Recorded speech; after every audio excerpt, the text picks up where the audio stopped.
logistics operators in Lagos have embarked on a protest against inhumane practices meted out to them, which they believe is destroying their source of livelihood. The logistics operators are questioning the rationale behind the many levies they pay, many of which are not recognized by the law. Our correspondent Theophilus Ilama tracked a protest which they took to the seat of power in Lagos.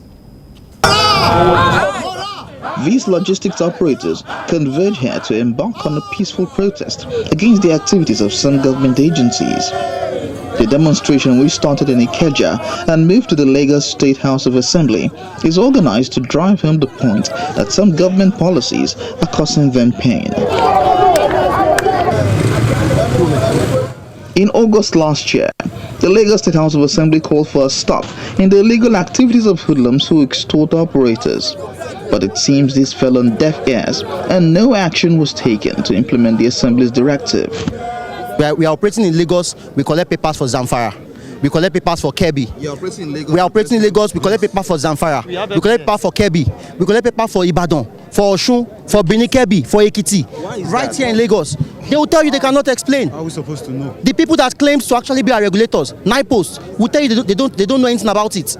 Now you have come to say you want to be our regulators and also want to be a player in the same system. I have 3 bikes, and the truth is that you're paying good salaries to riders, and at the end of the day you spend so much, you don't have anything. At the end of the day, at 1 month is coming to an end, you're already afraid. I have colleagues in Ogun State who want dispatch. I have colleagues in Oyo State who have with dispatch. They don't have up to 10 papers for some of them. Now a local government boy, a tout, we have the guts to beat a rider up. How does that work?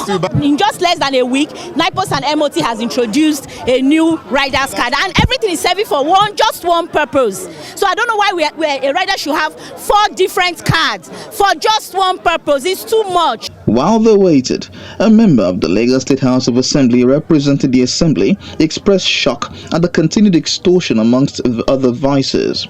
He pledged the government's commitment to ending this illegal action. If you want peace in the state, truly, this is not the way to get or to bring the peace to that stage. So I'm begging you, and I'm imploring you that what you came here for today, believe it, you will see the answer before the week runs to an end. They are calling on government to intervene quickly because, according to them, it is affecting the business in no small measure, but in huge measure, putting more Nigerian youths in the unemployment market. Theophilus Ilama, TVC News, Lagos. Begin in Kaduna State, where a 24-hour curfew has been imposed in Jamar and Kauri local government areas of Kaduna State by the state government. The government has also fully authorized security agencies to enforce the curfew, which begins with immediate effect. This follows the violence that occurred in the area after some communities in Kagoro were attacked by terrorists Sunday night. In a statement issued on Monday, the Kaduna State Commissioner for Internal Security and Home Affairs, Samuel Arawan, cited advice from security agencies as the reason for the imposition of the curfew to ensure the restoration of law and order. And the Economic and Financial Crimes Commission has granted administrative bail to the immediate past governor of Anambra State, Willie Obiano. EFCC chairman Abdulrasheed Bawa, who disclosed this to journalists on Monday in Abuja, says the former governor was cooperating with the commission to perfect the bail conditions. According to him, there was nothing political about the former governor's arrest. Mr. Obiano was arrested on Thursday at the Murtala Mohammed International Airport in Lagos while trying to board a flight to Texas, United States.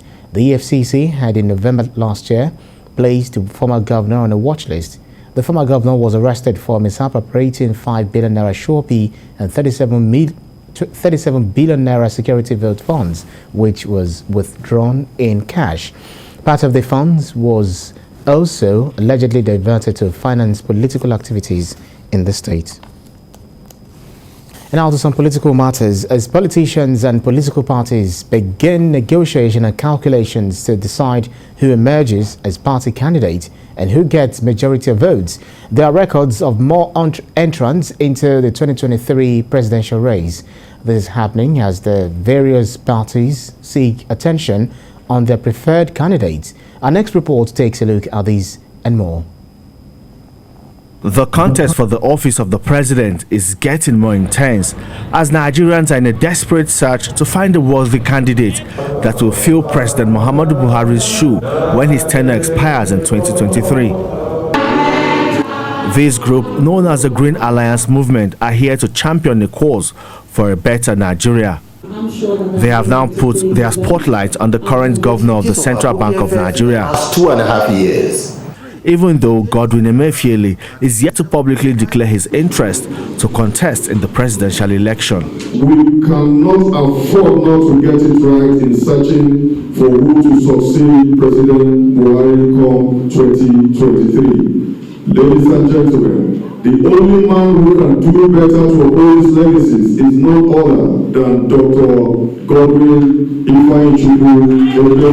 We have studied all his achievements for us to have come to this conclusion and say, okay, we need to try and persuade this man. It's a clarion call. It's a passionate appeal to him. We are really begging him. We are pleading. They say his contribution towards the success of President Buhari's administration qualifies him to take up the enormous task of uniting the country and restoring stability to Nigeria's dwindling economy. To diversify our economy and to invest in agriculture. Immediately, Dr. Godwin Emefiele keyed into this, and we have seen various and remarkable intervention in this sector of the Nigerian economy. Women and youth have also been encouraged to make themselves available for leadership positions.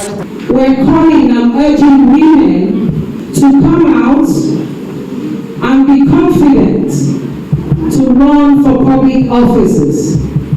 And I believe every woman in Nigeria will show all their support to you. Although the man, Godwin Emefiele, is yet to publicly declare his interest to run for the office of president, this group remains positive that he will bow to pressure and throw his hat in the ring. Still talking politics, the contest to occupy the seat of the national chairman of the All Progressives Congress is still entwined in uncertainties. So far, there are about 10 aspirants jostling for a position that has been microzoned to the north-central region of the country. But rumors of a purported endorsement of a particular candidate by President Muhammadu Buhari is getting people talking, although Mr. President has not publicly declared his preference for any candidate. TVC News senior reporter Femi Akonde had an exclusive interview with Senator Mohammed Sani Musa for his reaction to the purported endorsement. You cannot deny Mr. President of having preference on anyone. Mr. President can have preference on any one of us.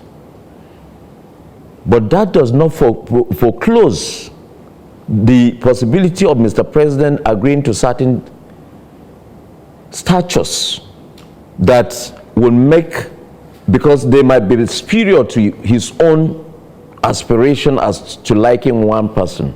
You can't deny it. But all of us that are contesting this election are being loved and liked by Mr. President. We are all obedient servants of Mr. President. We are all die-hard followers of Mr. President.